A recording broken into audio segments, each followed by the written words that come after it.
On this week's edition of New York Now, New York's deadline for a new state budget is coming up. We'll have a few updates from the state capitol and tell you what to expect with this week's panel.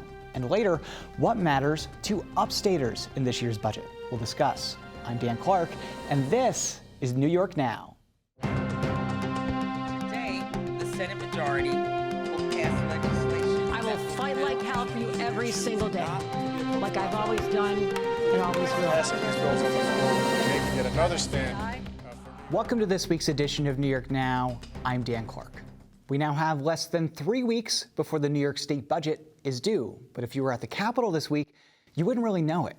We have the usual rush of advocates hosting rallies and press conferences on what they want in the budget, but not much else. And that's because both the Senate and the Assembly were busy putting together their one-house budgets. Those are basically a rebuttal to Hochul's plan, and it's when negotiations actually start. We're expecting both chambers to pass their one-house budgets next week, and that'll give us a better sense of where lawmakers stand on top issues. Governor Kathy Hochul, meanwhile, spent part of the week defending her budget plan, including a change to the state's bail laws that progressives in the legislature don't like. Here's what she said in Rochester this week. We're talking about protecting society in a way that people would think is common sense. And so many members of the legislature have stepped up in support, others have not. And I want to say it's courageous when someone can stand up and say, I know we need this change. I know it's hard, but I also know that it has to happen. And let's start there with this week's panel. Josh Solomon is from the TU and Rebecca Lewis is from City and State. Thank you both for being here. So Josh, on the bail reform issue, this has been something that we've just been ping-ponging back and forth for the past few years. Do you have a sense that it will be a big issue again this year in the budget right now? Governor Hochul has this proposal that we just mentioned before to take out the least restrictive means standard for judges to use for certain charges. So what's your sense on that right now? I think the best example of it is when she was in Rochester, she had Senator Cooney there who was backing her proposal. Then later in the day, he told the New York Post that he wasn't necessarily backing her proposal. Oh. And so, and where it's left right now, it's a little confusing. And I think that's an indication that Senate Democrats may not have an appetite for it. Governor wants it. It may be one of those pieces that we're hearing about horse trading in the final hour. Right, that's what I was thinking. And I'm thinking if they circle back to the judicial training aspect of it, I know that was a big topic in the public protection budget hearing just a few weeks back. So that'd be interesting to see, because when they were doing it in 2019, when they were doing bail, the very few reporters were covering the actual negotiations part of it. And I just remember it being so complicated at the time. And I mean, that was the first bail law. It wasn't the amendments. So I guess maybe the amendments will be easier. But that's something that we're watching, obviously. Rebecca, I want to turn to you. What are you watching the next few weeks? I feel like this is a budget that has a lot of smaller issues, maybe a few big issues, but I'm curious about what you're looking at. Just from my own coverage, good cause eviction is a big one. Comes up pretty consistently. A bunch of local elected officials just put out a letter calling on the governor and Andrea Stewart-Cousins and Carl Hastie to support it at a statewide level, because it's all the local laws are getting struck down with judges saying got to do it at the state level. Right. So that continues to be a big issue for a lot of lawmakers. The MTA is another big issue. It's an issue for the governor, and everyone's on different sides. The governor wants the city to pay for it, the mayor, New York City to pay for it, Mayor Adams doesn't want to pay for it, the legislators want to tax the rich and make buses free. So everyone's on different sides, and the MTA needs money. The MTA is such a complicated issue, because I feel like people outside of the MTA service zone do not care about the MTA. Like, I live in Albany, I care about the MTA because I am doing this job, but if I was not doing this job, I wouldn't care about the MTA. And I'm wondering if that changes the dynamics of the conversations that people are happening about that. What do you think? You know, I am born and raised downstate. Yeah. Took commuter rail, live in New York City. It's so hard for me to tell, because the MTA is everything.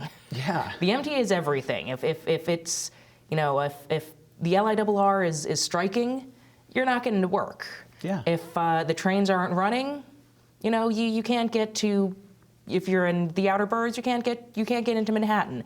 I can't wrap my mind around people like you who live in Albany, people like you who don't have to worry about the MTA, but it's maybe, it's always come back to upstate versus downstate issues, and you really don't get much more downstate issues than the MTA, especially when the first thing that someone will probably think of the MTA is New York City and the subways. Right. And if you live in Albany, what do you care? Right, exactly. But I mean, on a grander scale, I should say that people outside of the service zone should care.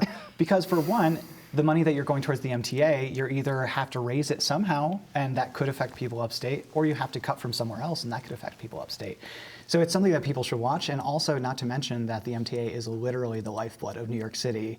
And if it failed, or continues to fail, I should say, the economy of the city just can't grow and recover. So super duper important. Josh, turning back to you, besides the bail reform issue, what are you watching over these next few weeks? Just one other piece on MTA is Sure. that it's so much tied to the controversial element of the governor's housing plan. And I think that is what she has pitched to us as her top issue. And that's what's going to end up being a lot of probably the negotiations of, well, I want to keep this intact, so what about this and what about that? And maybe with bail, we're going to talk about housing vouchers and additional money for that. Maybe we'll give you a little of this for a little of that. Yeah. And we saw the governor being willing to do some horse trading last year, including with the Buffalo Bills Stadium. So I'm curious about what kind of last minute developments happen on that budget and how housing plays into it. That's a really good point, because as our viewers may remember last year, the bail issue really didn't pop up significantly until I think 2, maybe 1 week before the budget. Or maybe I'm thinking of the Buffalo Bills Stadium that came up days before the budget The passed. Bills,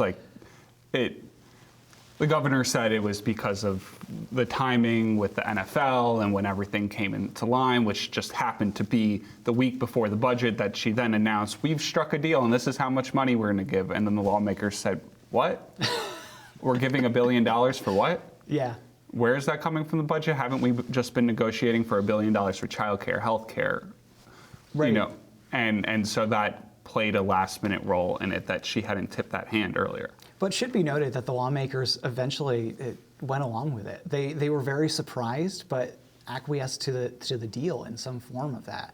So what I'm really looking at right now in Albany is the power dynamics between the governor and the legislature. Under Andrew Cuomo, there was a lot of power for the governor in the budget process, and there still is that statutory power for the governor and the precedent there. But I'm wondering, as things move forward, as the far left flank of the legislature continues to grow, if that dynamic changes. Josh, what do you think about that? I think that what we're seeing from Senate Democrats so far is that they're aware of kind of the power that they have at the moment, both after the rejection of Justice LaSalle. They really flexed that power. And they're quick to tell you that, hey, we outperformed the governor on the ballot. Yeah. We were down ballot and we did better than her through and through. And so, and she didn't necessarily stump for us.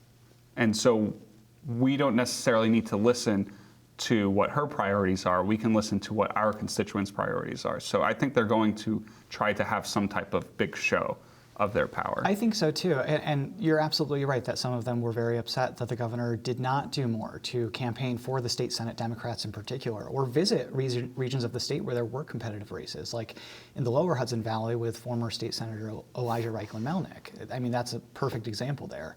Hochul didn't go into Rockland County, and he blamed his loss basically on that.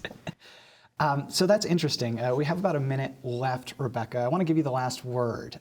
As we're looking over these next few weeks, there have been some shakeups in the Hochul administration. This is year 2. As we're looking at how they are doing this process, how do you view that right now? Does it seem to be, the train's a little bit more on the tracks this year, or not?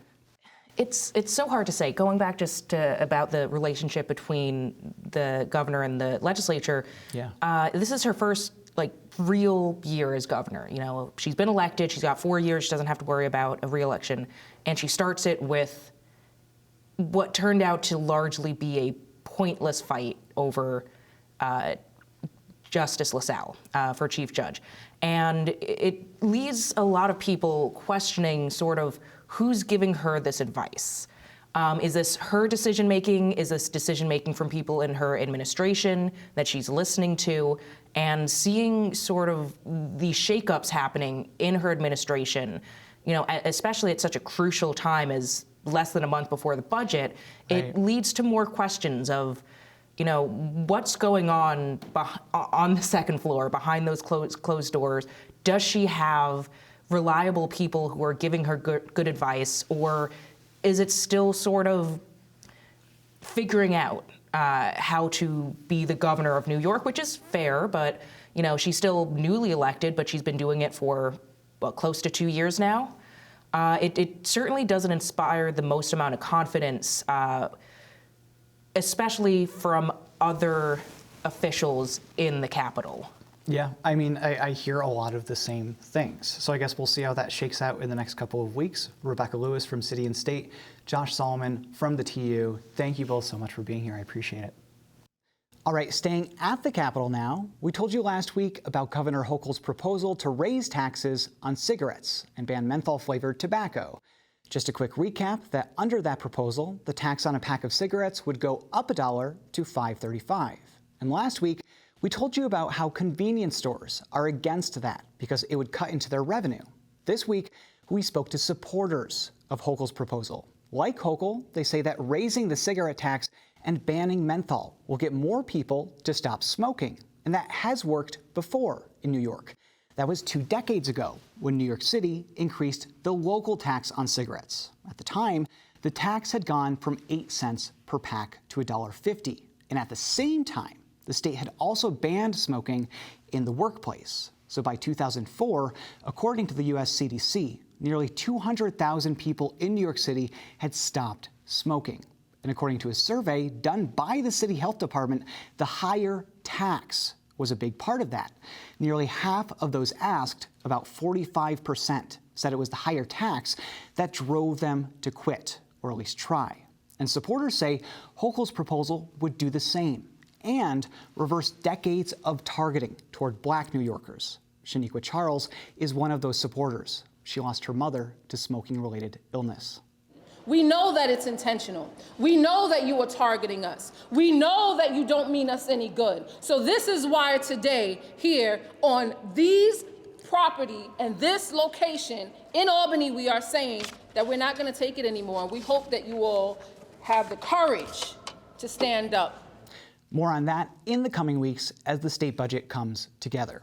But first, we've told you a lot about what matters to New York City in this year's state budget. And that's because some of the big controversial issues this year affect New York City more than the rest of the state, like how Governor Hochul and lawmakers are working on new funding for the MTA, or how charter schools want to expand in New York City. And those issues matter upstate as well, just in different ways. But as longtime Capitol watchers know, when New York City issues come up, they have a habit of dominating the conversation. And sometimes that can leave upstaters feeling shortchanged. So this week, we wanted to speak to someone about what matters to upstaters in this year's state budget. And for that, we turned to Justin Wilcox, who leads Upstate United, an advocacy group for issues upstate. Take a look. Justin, thank you so much for being here. I appreciate it. Well, it's my pleasure. Thank you for having me. Anytime. So I want to talk to you about what upstaters want in this year's legislative session. I think that you have your finger on the pulse of what upstaters are looking for this year, more than a lot of people. Tell me what they're looking for. Yeah, probably, what we've seen in the Siena poll, upstaters really care about the cost of living. And that's frankly the same for our businesses in upstate New York. It's the cost of doing business in the state. So, really the concerns that I'm hearing about from taxpayers, from residents, from businesses, from employees and employers, it's really the same. It's the cost of living in New York and the cost of doing business in New York. You know, one issue that New Yorkers are facing right now with inflation is kind of this issue of where wages are. The governor has a proposal in her State of the State and the state budget this year to tie the minimum wage to inflation moving forward, which means that basically as inflation goes up, the minimum wage would go up with it. What do you think about that proposal? How would it affect upstaters?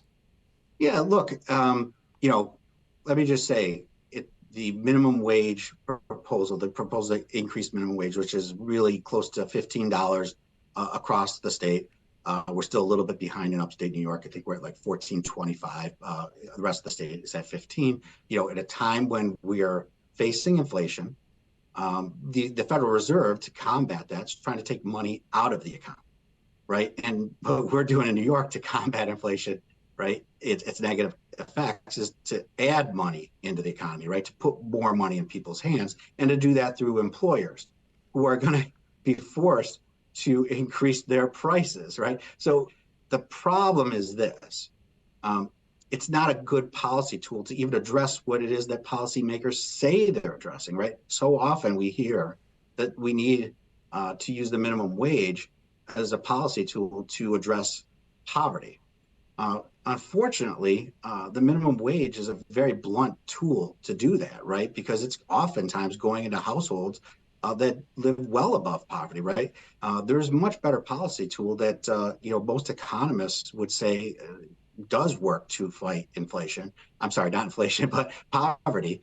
And not add to inflation, and that's the earned income tax credit. Right, that's going to go directly into the hands of those who need it.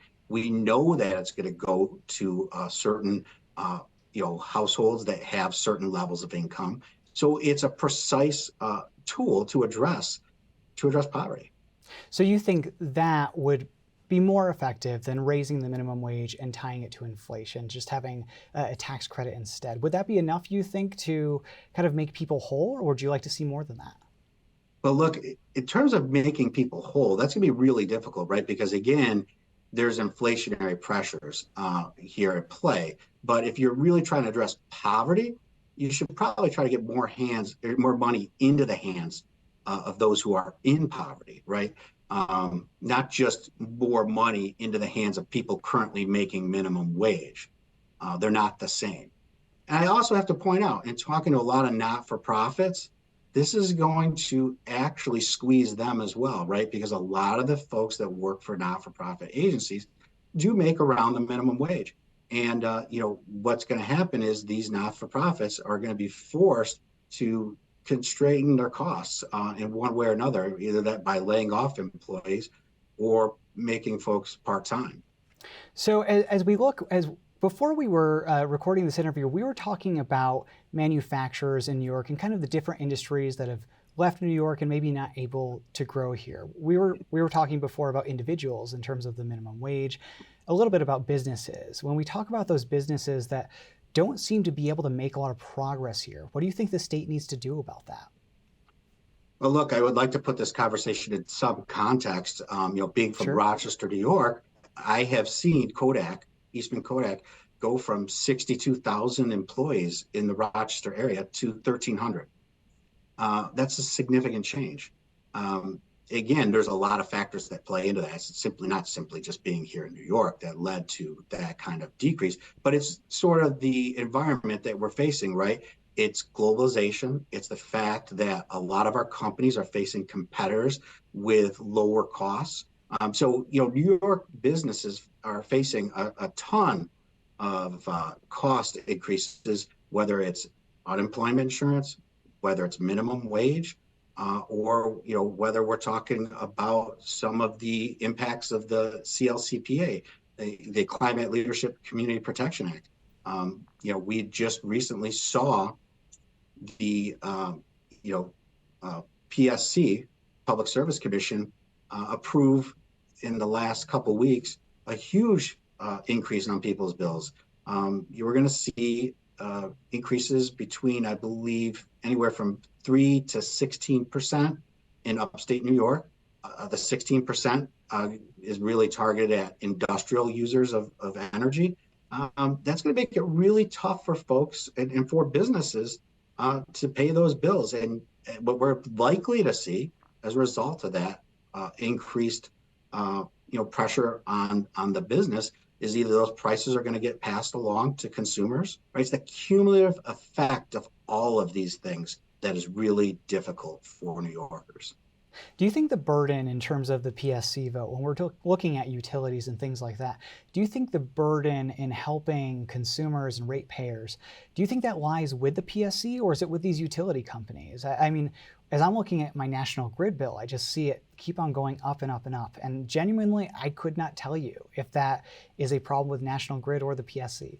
And that's a great question, Dan, and I'm glad you asked it because the fact is, the PSC and utilities had no choice but to address, the transmission lines and the need to upgrade transmission in order to comply with the CLCPA. So what we have is the PSC acting as a de facto taxing authority, and it leads people to get upset with the PSC and get upset with the utilities, when in fact this is 100% the result of the legislature and their unwillingness to take responsibility for their actions. It's really interesting, and I'm sure it's an issue that a lot of New Yorkers are interested, especially in the next couple of years, as we see the state's Climate Action Council scoping plan start to take effect. Justin Wilcox from Upstate United, thank you so much. Thank you. And there are plenty of other issues for upstaters to look out for in the coming weeks as well. Issues like education aid and infrastructure will also be part of the state budget. More on that over the next few weeks. But turning now to New York by the numbers, where we tell you about something out of Albany using a number. This week, that number is 38. Remember that. And we're actually using that number to follow up on a segment from a few weeks ago. Long story short, 3 years ago, the state created a plan for cutting costs in Medicaid. And part of that plan that takes effect April 1st would change how Medicaid pays for prescription drugs. New York is moving that to a fee-for-service model called NYRX. But what does that even mean?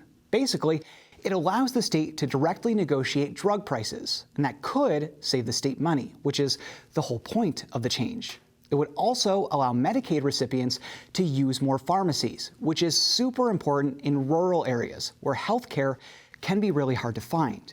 And pharmacists want the change because allowing the state to negotiate drug prices directly rather than going through so-called pharmacy benefit managers will actually put more money in their pockets through higher reimbursement rates. That brings us to the number, 38. Steve Moore is a pharmacist from Plattsburgh who says the Medicaid reimbursement rates under the current model just don't cut it. So on average, we're getting a 50-cent dispensing fee. I had a prescription the other day that was reimbursed at 38 cents total. 30-day supply of medication for a patient's heart medication, and it was 38 cents. So it's tough. We've got rising minimum wage. And, do you really want your pharmacy employees to be minimum wage employees?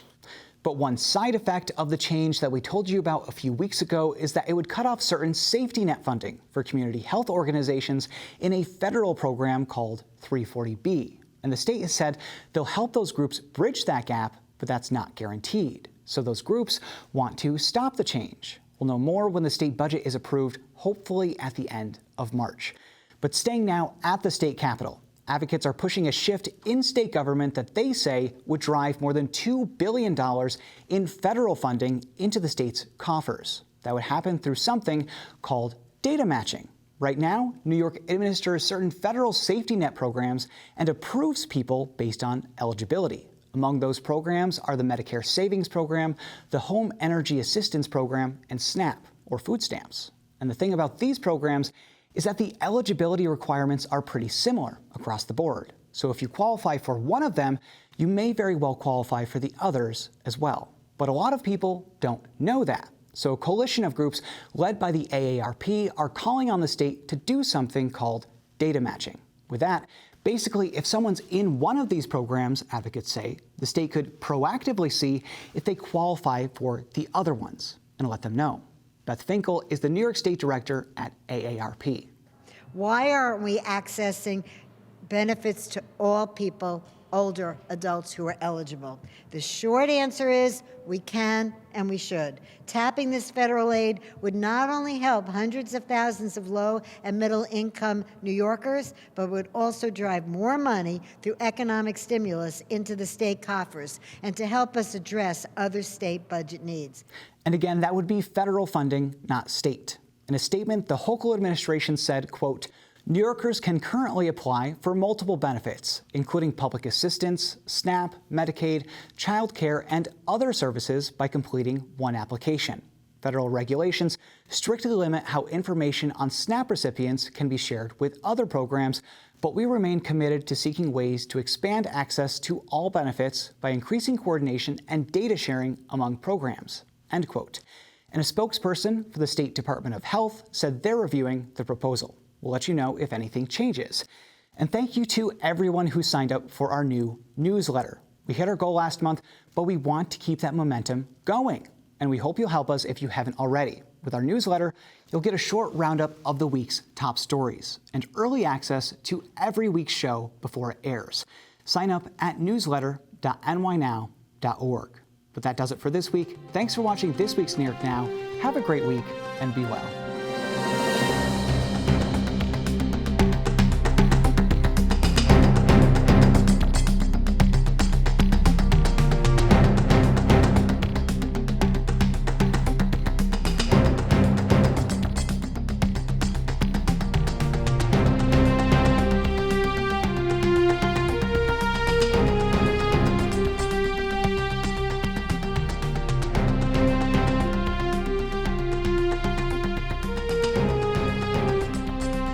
Funding for New York Now is provided by WNET.